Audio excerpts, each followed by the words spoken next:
जी। पंच परमेश्वर, मुंशी प्रेमचंद की कहानी पंच परमेश्वर के विषय में आज हम अध्ययन करेंगे।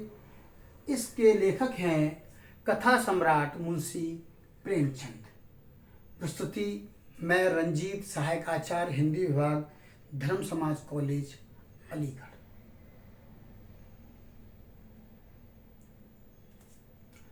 लेखक का परिचय। लेखक मुंशी प्रेमचंद जी हैं, जिनका जन्म 31 जुलाई 1880 को लम्ही यानी वाराणसी जिले में हुआ था।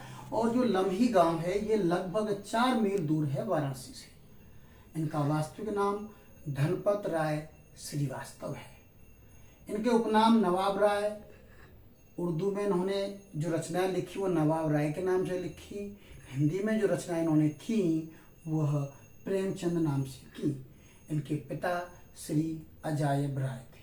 तो इनका जो निधन हुआ वो 8 अक्टूबर 1936 को हुआ था। आदर्शोन्मुख यथार्थवाद मुख्य तथ्य हैं इनके कि इन्होंने जो रचनाएं लिखी, शुरुआत में ये आदर्शवादी रचना लिखा करते थे, फिर थोड़े यथार्थवाद की तरफ आगे बढ़े। अब जो इनकी रचनाएं हैं वो आदर्शोन्मुख यथार्थवाद हुई। और उन्होंने एक संघ की स्थापना जब हुई है, अखिल भारतीय प्रगतिशील लेखक संघ, जो 1936 में इसकी स्थापना हुई, तो इसकी अध्यक्षता भी इन्होंने यहाँ पर की थी।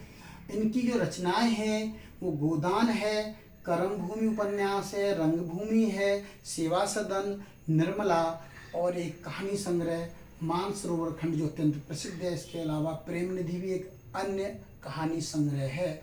जो मानसरोवर, इनकी जो समस्त रचनाएं हैं 8 खंडों में मानसरोवर में संग्रहित है। कहानी का परिचय। पंच परमेश्वर कहानी न्याय, सत्य और नैतिकता पर आधारित है। यह कहानी ग्रामीण पंचायत अर्थात ग्रामीण परिवेश में होने वाली पंचायत पर आधारित है और 2 मित्रों के बीच के द्वंद्व को दर्शाती है।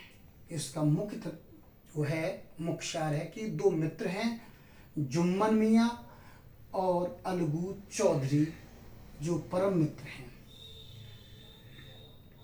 प्रमुख पात्र जुम्मन शेख चालाक, स्वार्थी, लेकिन अंत में न्यायप्रिय हो जाता है।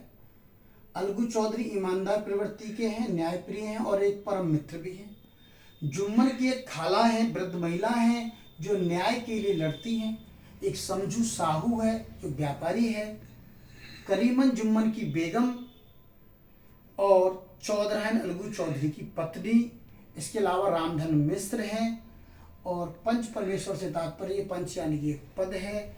जब पंचायत होती है तो एक व्यक्ति को पंच के रूप में स्वीकार कर लिया जाता है और परमेश्वर के तुल्य न्याय का प्रतीक इसको माना गया है। कहानी शुरुआत होती है कि जुम्मन और अलगू गहरे मित्र हैं। जुम्मन जी के जो पिताजी हैं वो अलगू के गुरुजी हैं। यहाँ अलगू चौधरी धन दौलत की वजह से प्रसिद्ध हैं, तो जुम्मन अपने ज्ञान और विद्या के बल पर गांव में प्रसिद्ध है।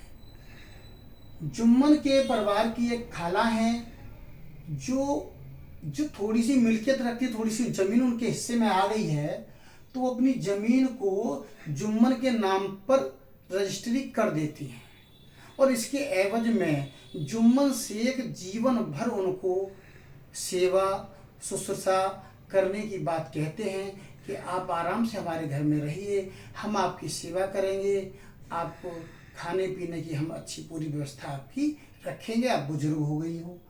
तो उनकी मीठी बातों में आकर के जो खाला होती है, जो मौसी होती है, वो बेचारी अपनी जमीन उसके नाम पर कर देती है। कुछ दिन तो खाना पीना सही से मिलता है, लेकिन बाद में जुम्मन की जो पत्नी है करीमन और घर के जो अन्य हैं उनका व्यवहार मौसी के प्रति बदल जाता है और वो जब भी खाना देती है कहती है पता नहीं क्या खा करके आई है, ये बुढ़िया मरने का नाम नहीं ले रही है। यानी खाने के साथ साथ उनको ताने भी मिलने लग गए थे।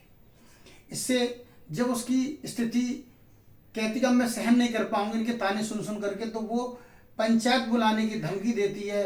जुम्मन कहता है कि बुला लो, मुझे कोई फर्क नहीं पड़ता है। फिर वो बेचारी बुढ़िया पूरे गांव में घूम घूम कर पंचायत करने की बात करती है। कथानक बदलता है। भाग 2। पंचायत में अलगू को पंच बनाया गया। यानी कि जो मौसी है वो जानती है कि अलगू चौधरी जुम्मन मित्र हैं, फिर भी वो उसके घर पे जाती है। अलगू चौधरी कहते हैं कि वो मेरा मित्र है और मैं इसमें कुछ भी नहीं कर पाऊंगा, क्योंकि अगर मैंने आपके पक्ष की बात कही तो हमारे दोनों की वो मित्रता में दरार पड़ जाएगी। तो वो कहती है कि बेटा, मित्रता के लिए ईमान को खोना ठीक नहीं है, ईमान भी कुछ होता है। यह बात अलगू चौधरी को लग जाती है। वो कहता है कि मैं पंचायत में आऊँगा लेकिन मैं कुछ बोलूँगा नहीं। वो कहती है बेटा तुम मेरी पंचायत में अवश्य आना। कथानक में होता आगे क्या होता है कि रामधन मिश्र भी होते हैं, जुम्मन शेख होते हैं, अलगू चौधरी और गांव के व्यक्ति आकर के बैठ जाते हैं। और शाम के समय जब पंचायत होती है तो शाम को जहाँ भी जगह होती है वहाँ हर जगह पर लोग ही बैठे रहते हैं, यानी कि बहुत ही अच्छी खासी भीड़ इकट्ठी हो जाती है। और जुम्मन मियाँ लोगों की अवगत करने में लगे हैं कि कोई भी मेरे विरोध में न बोल जाए। किसी को हुक्का पिला रहे हैं, किसी को पानी दे रहे हैं और बड़े ही प्रेम पूर्वक सबको बिठाते हैं। और जब अलगू चौधरी उसे दिखाई पड़ते हैं तो बड़े खुश हो जाते हैं, ये तो मेरा मित्र है, अब तो मेरा मामला सब सही हो जाएगा, मेरे पक्ष में निर्णय हो जाएगा। जुम्मन को उम्मीद थी कि अलगू पक्ष में फैसला देगा, लेकिन अलगू चौधरी जब मौसी की बात सुनते हैं और उनको ही सरपंच बनाया जाता है तो जुम्मन तो बड़े खुश होते हैं, लेकिन अलगू चौधरी को जब सरपंच बनाया जाता है तो वह अपनी मित्रता को भूल करके निष्पक्ष होकर के खाला के पक्ष में निर्णय दे देते हैं। और जैसे ही निर्णय आता है जुम्मन शेख को धक्का लगता है